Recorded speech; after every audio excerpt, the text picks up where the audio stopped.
నమస్తే అందరికీ.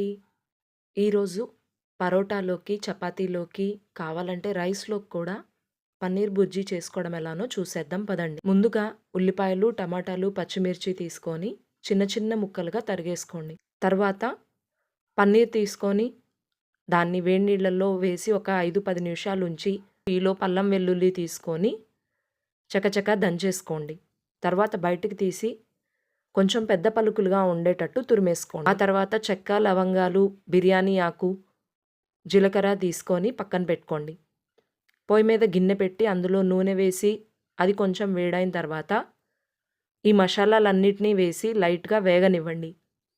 అది వేగిన తర్వాత మీరు తరిగి పెట్టుకున్న ఉల్లిపాయ, పచ్చిమిరపకాయ వేసి లైట్‌గా మగ్గనివ్వండి. ఆ తర్వాత అల్లం వెల్లుల్లి పేస్ట్ వేసి అది పచ్చివాసన పోయినాక తరుక్కున్న టమాటాలు వేసి అవి కూడా మెత్తబడేంత వరకు మగ్గనివ్వండి.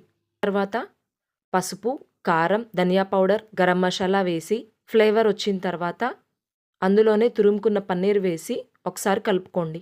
ఆ తర్వాత మునగార నీళ్లు పోసి అందులో ఒక 2 స్పూన్ల శనగపిండి వేసి నూనె పైకొంచేంత వరకు మగ్గనిచ్చి పొయ్యి ఆపేసుకోండి. ఈ కూరని నిమ్మకాయ పిండుకొని ఉల్లిపాయతో పరోటాతో గానీ చపాతీతో గానీ తినండి, సూపర్ అంతే. లాంగ్ వీడియో కావాలంటే ఛానల్లో అప్లోడ్ చేశాను చూడండి.